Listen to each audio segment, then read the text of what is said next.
Hi everybody, this is Alma coming to you from Long Beach, California. Today is Saturday, October 21st.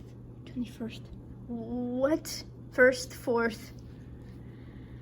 24th, I think, of the year 2020. And I want to welcome you all.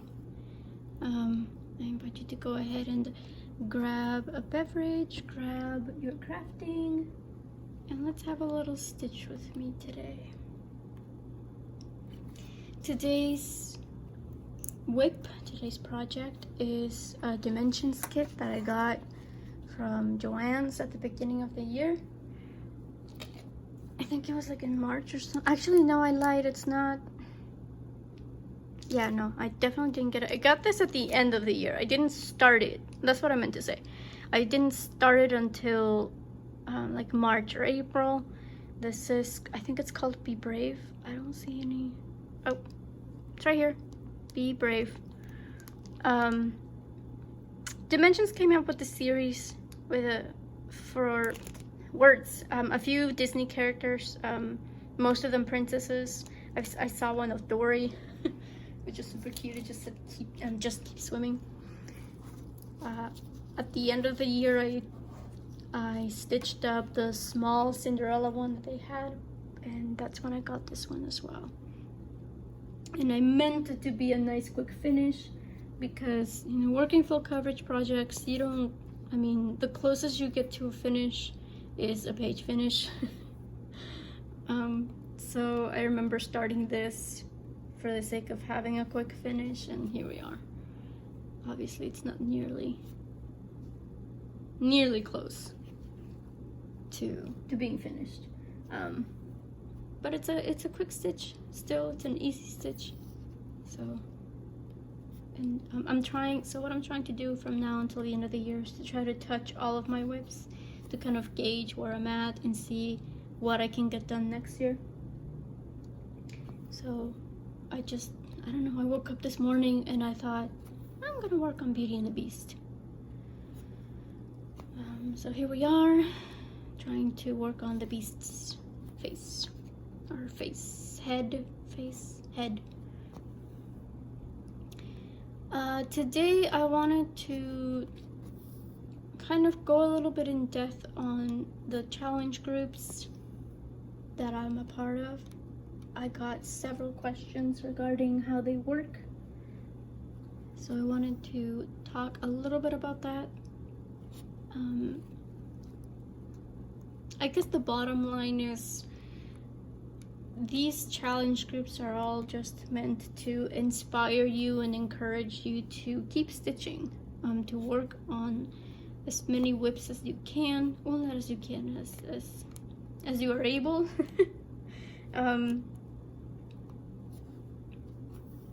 And the point is to work on different whips, right? So that's what the tasks are for. Before I joined the groups, I was the kind of person that would kind of just stitch on my favorites and then leave everything else to the side. But then the challenge groups kind of open up the possibility of stitching on other things. So, for example, if one of the tasks is to stitch on something that has a butterfly, you know, I may pick up something that I hadn't stitched on in months. But anyway, so most of the challenge groups that I'm a part of have a theme. So the School of Magical Stitches and Literature is one of the big ones that I participate on pretty much on the regular basis. They are so it's Stitches and Literature, right? So they've chosen the two series this year. One of them is the Villains series by Serena Valentino, and then the second one is the Kingdom, I think it's called the Kingdom Keepers.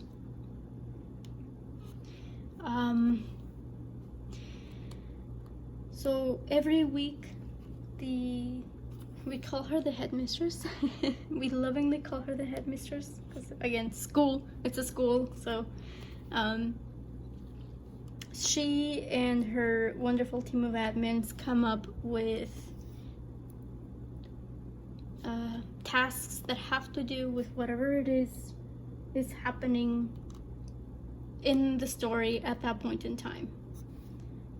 And so most of the time, the total number of stitches we have to stitch for the week is 1,000, and those 1,000 stitches are usually split up into 3 or 4 tasks, sometimes more, right? I think this week we had 5 tasks, so we only had to do 200 stitches per task. And don't mind me, I'm just counting my stitches over here. 3, 4, 5. That group also has monthly tasks called extra credit. Again, it's a school, you have homework and you have extra credit. Those tasks are supposed to be a little bit harder to achieve. So instead of 200 stitches per task, you may get 300, 500. Last month we had one that was, I think, like 1,250.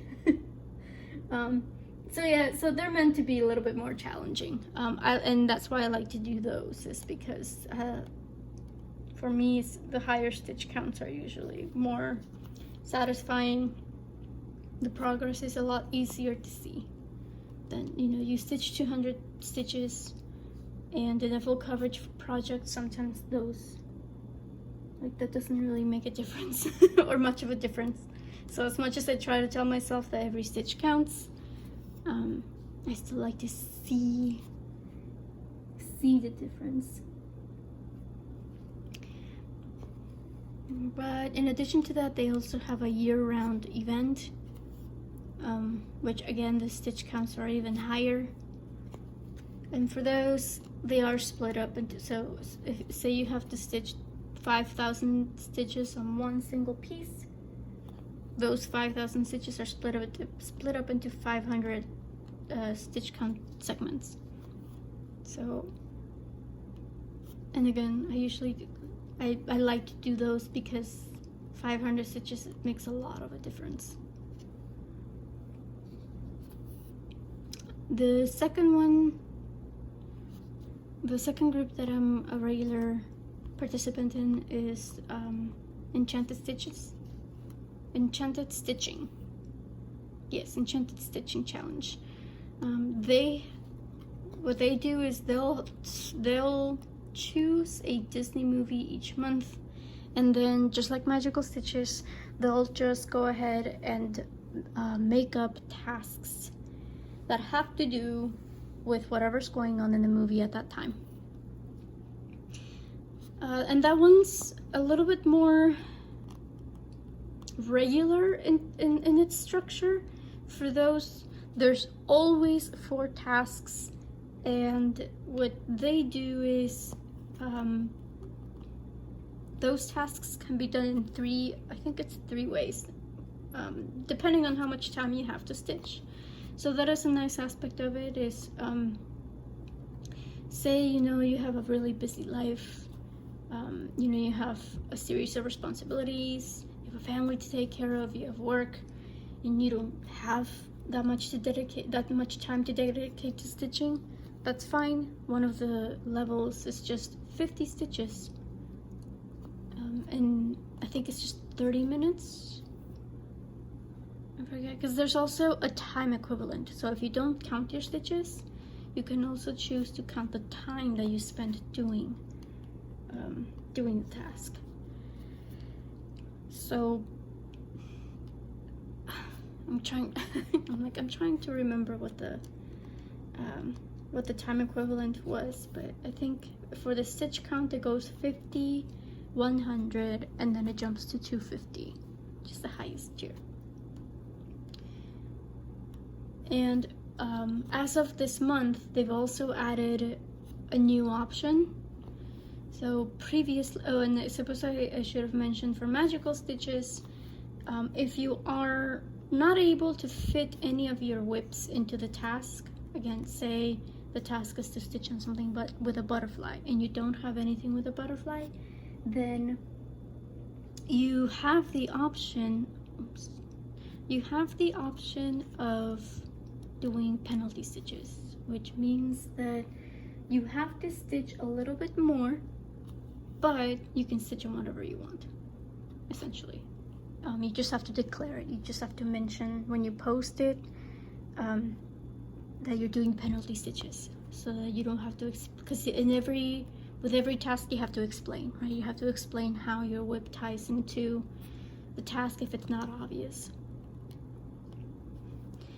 And Enchanted Stitching, it used to be that they did not have that penalty option, but they were very lenient when it came to justifying your choice. So you could make up any story whatsoever, and 9 times out of 10 they would accept it. So they were very lenient, but ultimately, you know, especially with tasks like those, like stitch on a specific object, stitch on a specific color, sometimes it's just impossible, right, to make up a story. You either have it or you don't. So as of this month, they've actually added the penalty option now. And they did it in 2 ways. They did it in a way that you can do it individually, like with magical stitches. You just have to declare that for that specific task you're going to do penalty stitches if it applies. Or you can do what they've created this separate level, or separate category to the level, I should say, called the honor tiers. So if you're doing the highest tier, the 250, which is royal, but you don't necessarily want to tie your projects to the tasks, you have the option of doing the honor tier. You just have to label it, you just have to declare it, and then you can work on whatever you want. You can work on whatever you want, and you don't have to explain yourself. You don't have to explain how it ties. Most of the time, what I end up doing is I'll do the Enchanted Stitching challenges with the honor tier, so that I can also, because what you can always do what they call double dipping across challenge groups, because they understand that a lot of us are in more than one challenge groups. So what I'll do is I'll double dip as much as I can. So I'll end up double dipping with the magical stitches homework, or vice versa. Like if the tasks for Enchanted Stitching fit more to what I want to work on, then I'll do it backwards. I'll go ahead and use the Enchanted Stitching tasks and do the penalty options for magical stitches. But it's great fun, and Enchanted Stitching also has the monthly tasks and the yearly tasks as well, which again, they're always a little bit more challenging. This month for October, we were focusing on Hocus Pocus, and because it's Hocus Pocus, one of the monthly tasks we had to do with the Salem witch trials that happened here in the United States back in the 1600s. So we had to, it happened, I think specifically it was like 1643 or something, or 93. So we had to stitch that many stitches in a project that had to do with either witches or colonial times. So I picked up my Hogwarts Castle because I said, well, Hogwarts Castle is where witches go to learn their magic, so that's that. Again, they're very lenient when it comes to you justifying your choices. So that's how I did almost 1,700 stitches on Hogwarts alone, and that's within just the 1 month. Another group that I'm a very active member of is the Full Coverage Fanatics group, which it's not like these challenge groups that have weekly tasks and monthly tasks. They mostly just have monthly tasks. Occasionally they'll have a pop-up event where it's just a weekend event. But for the most part, they just stick to monthlies. Oh, my bad. I was trying to put away, this is my orange jar. This is gonna be emptied out at the end of the year, so we'll see how much I get there. But what I really appreciated about that group is that they always have options for the people, for both the people that count their stitches and the people that don't, because obviously not everybody counts their stitches. If it weren't for pattern keep, I mean, I used to participate in these challenge groups prior to getting pattern keeper, but counting stitches was not my favorite thing to do, especially for Enchanted Stitching, where they offer the option of just counting the time. That's usually what I would do, because I did not feel like counting stitches. So if it weren't for pattern keeper, it would be a lot harder. But full coverage Fanatics does have a ton of different options. Well, not a ton, but they have options for counting and non-counting. Like they won't leave anybody out, because they know that people, not everybody has dozens and dozens of groups. And please excuse me, I'm trying to thread my needle over here. But this year, for example, they have a few things going. There's a non-counting event where we're taking a trip around the world, and every month we are going to a different country. So we're quote-unquote visiting a different country. So we have to stitch on something that has to do with that country. Like this month, for example, we're visiting Russia. So because Russia is the biggest country, we are one of the options for this month was to just work on our biggest whip, right? And don't mind me, I'm trying to figure out where I need to start. Okay. So, but say you did not want to start on, or you did not want to work on your biggest whip, the admins were also very kind enough to kind of have a little bit of information about the country available, so that we could kind of get inspired from it. So they would give us like the national flower, the flag colors, themes, or just things that are generally associated with that country, so that in case we didn't want to necessarily, like in this case, for example, like I didn't want to work on my biggest whip, I could also just say, well, hey, the Russia flag has this color, so I'm gonna go ahead and work on this whip because it has this color. I think I did that for Canada. Because it was white and red, and I ended up working on my Snow Girl because it's white and red all over, and black obviously, but yeah. So there are those. And then for the people that do count their stitches, they had the what they called the National Park Challenge,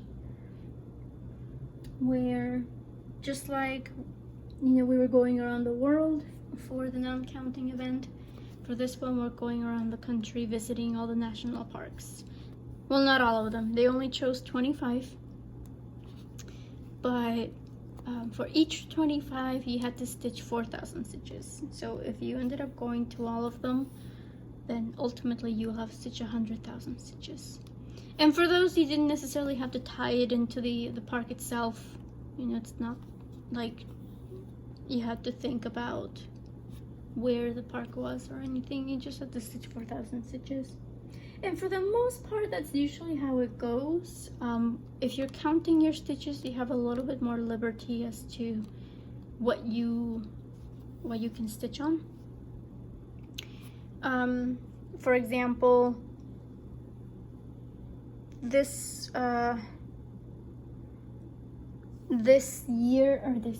coming year, the 2021, the challenge that they've come up with, which is amazing. I'm really, really excited for it, is the book challenge or bookshelf challenge. I forget what they call it.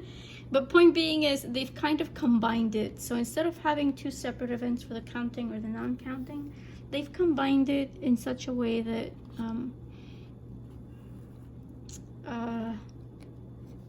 everybody's working on the same challenge.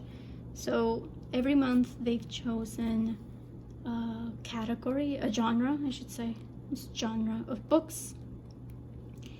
And for each genre, they've chosen 3 books. So if you are counting your stitches, then you choose one of the 3 books and you have to stitch the page count times 10, I think. Yeah, I think it's 10, because if it's 200 pages per se, you wouldn't stitch 200, you would stitch 2000. And they do the math for you. It's not like you had to do any math. It's all there in the event. But you can stitch on anything you want, really, I think. As long as you're stitching the page count. But if you're not counting your stitches, you have to stick to the theme, right? So if the theme is romance, then you have to stitch on something that has to do with romance. Like, oh, I'm gonna go ahead and work on my Beauty and the... Actually, no, this wouldn't count because it's not full coverage. Ha! But, you know, I'm gonna work on my Beauty and the Beast project because it's a love story. You know, there it is. I can work on this. Again, I can't because it's not considered full coverage, but you get the point. And me being me, what I'm gonna do, what I'd like to do is I want to be able to do the counting version, obviously. So I want to do the highest, because so 3 books, and obviously, you know, there's always going to be a longest one and a shortest book. So I want to do the longest book. But then I also want to try to tie the whip to the theme, right? So one of the categories was children's book. And I think that the pattern that I picked for that one, look at that beautiful knot, boop, gone. One of I think the whip that I chose for that is the Little Prince whip, which, by the way, I haven't even started, but there it is. But I know I'm gonna start it soon, so I just put that in there because I knew that, but by that point I'll have it. I'll have it going. But I'm also going to be doing, so they're bringing this year they had the 20 and 20 challenge, which means you had to stitch 20,000 stitches because it's 2020. Next year it's 21 and 21, but it's the same concept. You have to stitch 2100 stitches in the year 2021. So there's that event going as well if you count your stitches. And then every other month I think they're gonna be bringing what used to be weekend challenges. They're gonna make month long, I think, from what I remember. So for example, we recently had the Confetti Conquistadors challenge. Recently. I say recently, I think it was like back in September. But it was a weekend event, and the point was to just grab a confetti heavy whip and just try to get as much done. And there was no counting necessary for that one because, you know, with confetti it's very slow going, and sometimes counting stitches can be more detrimental, more harmful. You know, you just kind of lose motivation because you're going so slow. So you didn't have to count your stitches or anything like that. You just kept going. And I'm pretty sure they're bringing it back, but for an entire month. But I could be wrong. occasionally they'll watch my videos, so I don't know. If you're watching this, Kim and Ann, feel free to correct me if I'm wrong. They're the admins, the lovely admins that take care of full coverage Fanatics.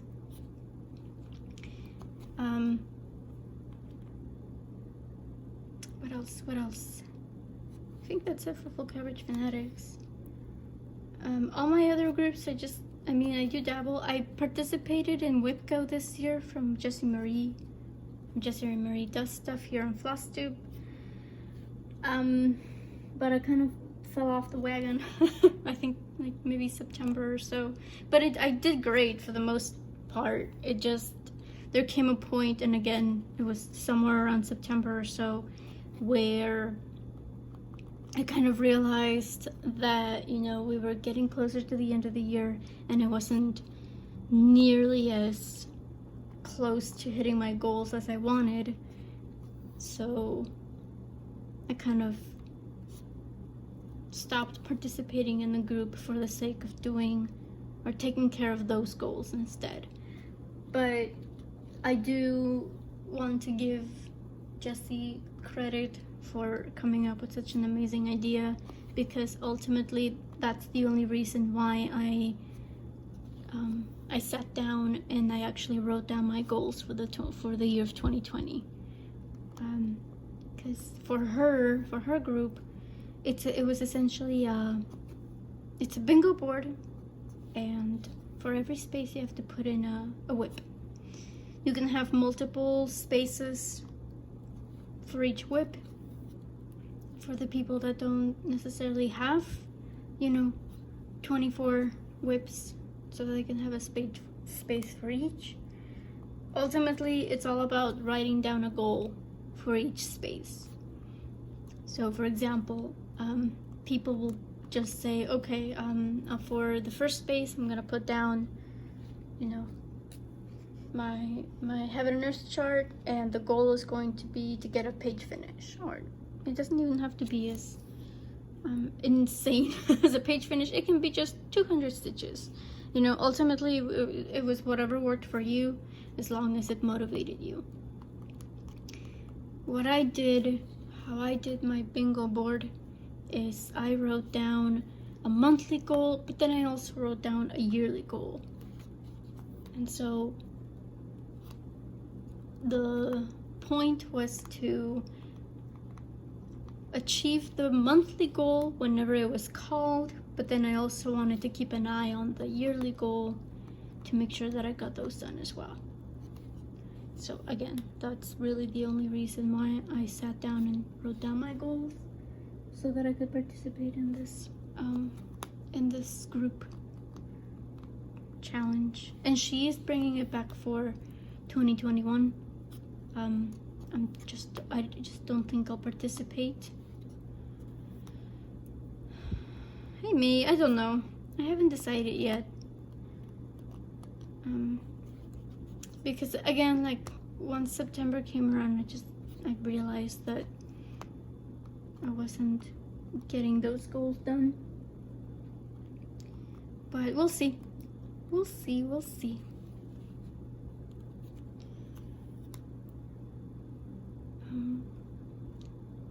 Yeah, I think those are the ones that the Facebook challenge groups that I participate in most often. I know that there's plenty of others that are more fast-paced, per se. So for the most part, like Magical Stitches and actually I don't need to finish the stitch yet. For Magical Stitches, Enchanted Stitching, you're split up into groups. It's supposed to be a team effort. I think at the end of each month, for Enchanted Stitching, they do a tally and tell you which team has gained the most points in that month. But there's no prize or anything. It's just for the sake of knowing how everybody stands. For Magical Stitches, last year, when the theme was Harry Potter, what they would do is at the end of, whenever they finish, because throughout the year they read all 7 books, what they would do at the end of each book, when they finished each book, was they would do the house cup points. So again, the teams at that point were based on the houses from Hogwarts: Hufflepuff, Ravenclaw, Gryffindor, Slytherin. And so at the end of each book, they would kind of say which one got the house cup. This year, you get points, but it's more individual now. Like, it's still a team effort. There's still even group efforts, like events that are specifically meant to be group efforts. But for the most part, now it's kind of, there's not as much competition as there was last year, the house cup, and I kind of honestly preferred it this way, because some people took it way too seriously. It's like, you do realize this is just a challenge group, it's a Facebook group, it's just for fun. I guess just people are more competitive than I am. Like, I would check out the house points and everything and see where my house, because I was in Ravenclaw in the beginning of the year, and then I got it sorted into Hufflepuff when I came back. Because especially when I first joined, I didn't necessarily understand what it was about, and so I got a little bit overwhelmed. I ended up leaving pretty much as soon as I joined, and if you leave the group, you kind of have to announce it so that the admins have an accurate count of how many people are in which group. But ultimately, you know, a lot of people that I follow, a lot of people that I know on Instagram are members of Magical Stitches. So, like, I remember being like, you know what, I'm gonna give it another shot. And this was back in, I think, I don't even remember.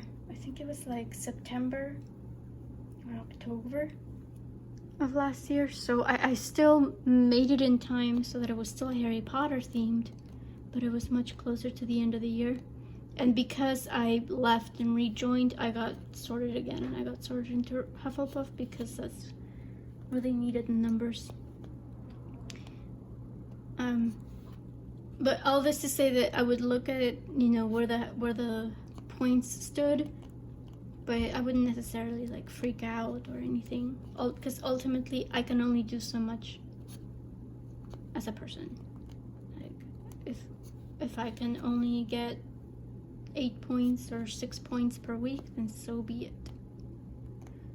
And there's plenty of other challenge groups that are more competitive and more fast-paced, where, you know, if you don't stitch 300 or 400 stitches a day, you're kicked out. Not kicked out of the group, just out of whatever event is going on. So that for me doesn't necessarily work, because then it's just pressure. But again, to each his own. I'm sure that those can be a lot of fun for the people that enjoy the competition. And I'm counting stitches, so please hold. Let me see what else. So yeah, so that was a half-hour ramble on Facebook groups. Because I don't know if all of you will be interested in it, but every time I talk about it, I always get comments about it, questions about it. So I felt like I needed to talk about it a little bit more in depth. So again, sorry if this wasn't to your liking. But I did get a couple of other questions from people. I'm just gonna end my thread here, actually. But here's my glorious back again. One of the questions that I got was how I organize my floss for each project. And I'll occasionally mention this in my videos, but ultimately, where are my scissors? Oh. ultimately, I don't have the budget to kit up each and every individual project. I finally got around to counting my whips because of the No New Starts challenge that's starting up next year, which in essence, it just, I mean, like the name implies, they're just not supposed to start anything next year. You are more than welcome to join the group just to kind of cheer other people on. Like, you can join without necessarily participating in the main challenge. But yeah, we're not supposed to start anything new. And so by the end of the year, we need to kind of declare, I guess, our whip list and say, these are the whips that I have, no more, no less. And, you know, so that way, if they see you working on anything that's not on the list, they'll bring it up. Likewise, they said that, you know, they released the rules and they were like, you know, like, social media is a thing. We are on social media as well. So if we happen to catch that you posted a new start on Instagram or wherever, we'll also bring it up, you know, like, they'll be keeping an eye out. But yeah, ultimately it's just about not starting anything. So I finally got around to making my album for that group and posting all my whips. And by the end of the year, once I start all the things that I want to start for that challenge, I will have 45 whips, ladies and gentlemen. And I don't know what I'm going to do. Not just kidding. I'll stitch. That's what I'm gonna do. Oh wait, there's a random stitch on the other side.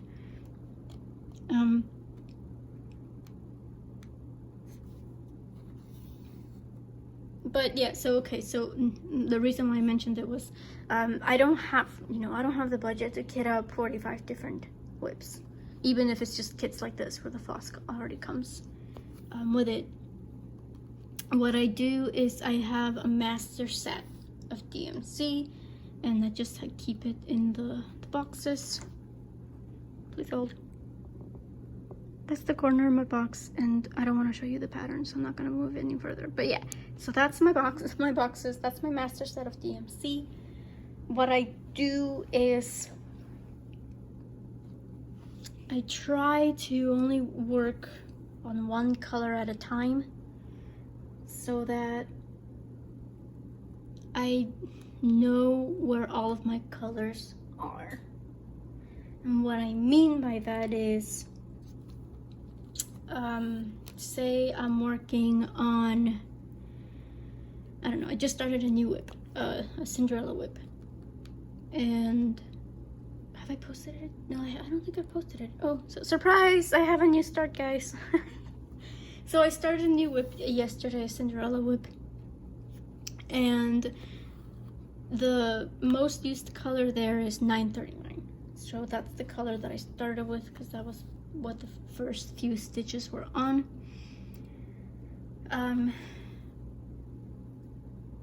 So now 939 is going to stay with that Cinderella, because all of my projects, so these kits are nice because again, they come with all the floss and everything, but all of my projects I keep on project bags, right? And I mean, I just got these from Amazon.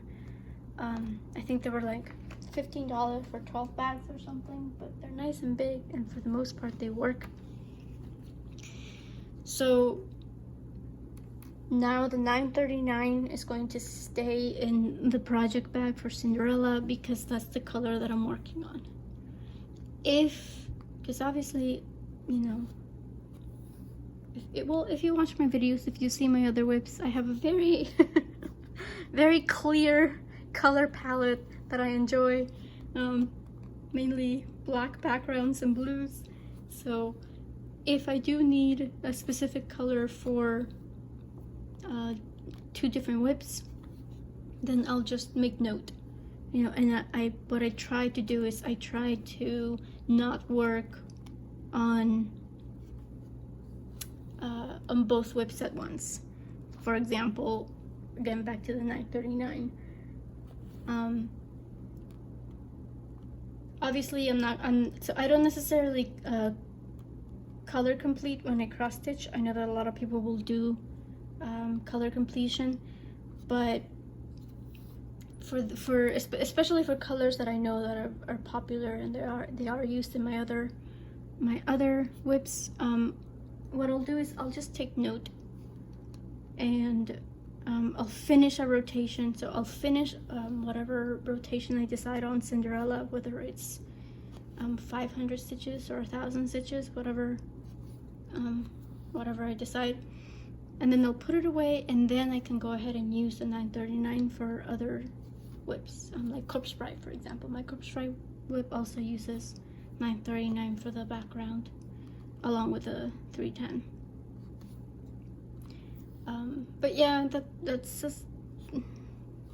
the system that I have. It kind of works for me. I had to experiment a lot with it in order to get it, but yeah, it works. Oh, another quick question that I got was how I managed to stitch so fast using just one hand, because I'm holding my whip with this hand, I'm stitching one hand, and I guess just having the camera in front of me kind of doesn't necessarily help, but ultimately it's about how I hold my whip. So how I hold it is, whoops, my bad, I'm trying to flip it. So how I hold it is, and this goes with Q-snaps as well. I hold my Q-snap, I hold my whip in such a way that I have this space between my two fingers where the needle needs to go. So when I'm working on it, I know that I have to put my needle back somewhere in between these two fingers. It's not an exact science, but I obviously just through time and experience, I've gotten to the point where I kind of know how it goes or where it goes. But yeah, that's that's how I stitch. And again, I can use it with the Q-snaps as well. Same deal. My hand is kind of more spread out at that point, but it's the same technique, I guess. I don't know. But anyways, we have gotten around to that time. We've been here for 43 minutes according to my timer here, so I think this is where I'll call it. So we finally gave him a head. And we gave, so when I filmed the one in Spanish, I did give Belle eyes finally, because it used to be all white and it used to look really creepy. But yeah, I do appreciate you joining me today. Again, if you have specific topics that you would like me to talk about. Oh, I suppose one thing I was asked also, just go ahead and mention it real quick. I was asked about how I deal with confetti and how I work confetti is I'll tend to do, so if I'm working with it, so let's just take her face real quick. How I worked her face, from what I remember, is I did the color that's most, or used the most, to use the least. And in theory, that'll make it so that the space that's left, so for these 3 stitches, for example, is just the one color. These are all going to be white. So if I'm working on a HAID and say I'm working on a 10 by 10 block, I'll try to do the colors that are mostly used and then just whittle it down to the ones that is just like 1 stitch or 2 stitches, and then I know that that's just the one color, so I don't have to count that much. Now for the ones that are more confetti heavy,